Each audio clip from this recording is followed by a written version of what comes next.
ஓம் சாய்ராம். எனது அருமை பிள்ளையே, இதோ வந்துவிட்டேன். எனது தெய்வ வாக்கை உனக்கு கொடுத்து உன்னை இந்த வெள்ளிக்கிழமை நன்னாளில் ஆசீர்வாதம் செய்ய. வெற்றி கிடைக்கவில்லையே சாயப்பா, இதுவரை என்ன முயற்சி செய்திருந்தோம் என்று மீண்டும் மறுபடியும் என் முன் நின்று அழுகிறாய். நீ என்ன செய்தாய் என்று யோசித்தாயா? ஆம், நீ வேலையை செய்த. ஆனால் அந்த வேலையை தொடர்ந்து செய்தியா? அதுவும் டெடிகேஷனோட செய்தியா? அதுதான் என்னோட கேள்வி. இல்லையே, நான் தான் உனக்கு பல முறை சொல்லியிருக்கேனே, நீ எதை செய்திருந்தாலும் உன் விருப்பத்தோட சந்தோஷமாக ஆத்மார்த்தமாக செய்யணும்னு. அப்போ தான் அந்த வேலை நிறைவடையும், வெற்றியும் கொடுக்கும்னு சொன்னேன். அது எப்படிப்பட்ட வேலையாக இருந்தாலும் சரி. செய்தியா? நீ செய்கிற வேலையை தொடர்ந்து செய்யாததால தான் உன் வாழ்க்கையில் இன்னமும் சில பிரச்சனைகள் எட்டி பார்த்துக்கிட்டு இருக்கு. அதாவது, உனக்கு நேரம் கிடைக்கும்போது, உனக்கு சௌகரியப்பட்ட நேரத்து போது தான் நீ இந்த வேலையை செய்கிற. உனக்கு தான் டைம் மேனேஜ் பண்ண தெரியணும். நீ செய்கிற வேலையை தொடர்ந்து செய்தாலே உனக்கு வேண்டியது தானா நீ தேடாமலேயே வரும். நீ எதையும் தேடி போக வேண்டிய அவசியமே இல்லை. மற்றவங்களுக்கு ஈஸியாக சில விஷயம் நடக்குதுன்னா அவங்களும் ஏதோ ஒரு வகையில் வெளியில் சொல்ல முடியாத அளவுக்கு கஷ்டத்தை அனுபவிச்சு தான் வந்திருப்பாங்க. அதனால் நீ என்னோட உண்மையான பிள்ளையாக இருந்தால் மற்றவங்கள பார்த்து பொறாமப்படாத. உன் வாழ்க்கையை அவங்களோட ஒப்பிடவும் செய்யாத. இது எனக்கு பிடிக்கவும் பிடிக்காது. ஒரு வேலையை செய்யணும்னு முடிவெடுத்தா எது இருந்தாலும் இல்லைனாலும் சரி.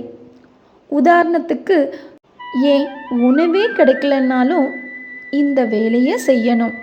இந்த உலகத்தில் மனுஷங்களாக இருந்தாலும் சரி, மிருகங்களாக இருந்தாலும் சரி, நான் தானே அவங்களுக்கு உணவு தரேன். அப்போ உனக்கு இந்த நேரத்தில் உணவு அவசியங்கிறது எனக்கு தெரியாதா? உனக்குள்ள தான் நான் இருக்கேனே. உனக்குள்ள மட்டும் இல்லை, எல்லா ஜீவராசிக்குள்ளேயும் நான் தானே இருக்கேன். உன் வேலையை தொடர்ந்து கவனமாக செய்தாலே போதும், நீ சீக்கிரத்தில் பெரிய வெற்றி பெறுவ. இது தெரியாமல் ஏதோ கவலைகள்னு, உன் கடன் பிரச்சனைன்னு, உன் வேலை பிரச்சனைன்னு எதையாவது தூக்கி சுமந்து உன் மனசை இன்னைக்கு ரணமாக்கி வச்சிருக்க. நீ அழறத பார்க்கவா நான் உன் கூடவே இருக்கேன்.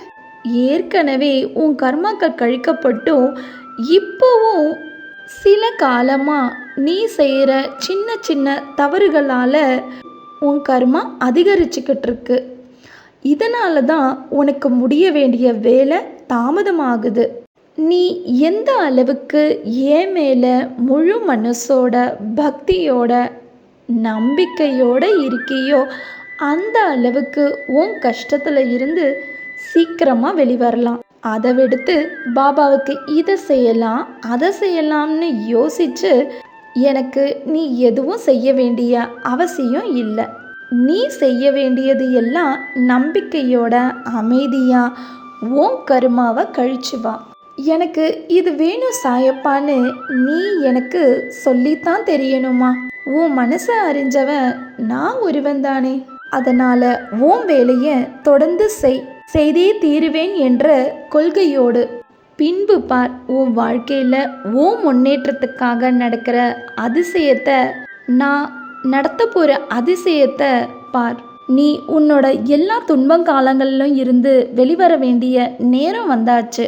இனிதான் என்னோட கைகளை நீ இறுக பிடிச்சுக்கணும். இன்னும் 1 மணி நேரத்தில் தற்போது உனக்கு நிகழும் சூழ்நிலையால் உனக்கு தேவையான பண உதவி உனக்கு கிடைக்கும். இன்றும் என்றும் என்றென்றும் உன் சாயப்பா உன்னருகில். வாழ்க வையகம், வாழ்க வளமுடன். ஜெய் சாய்ராம்.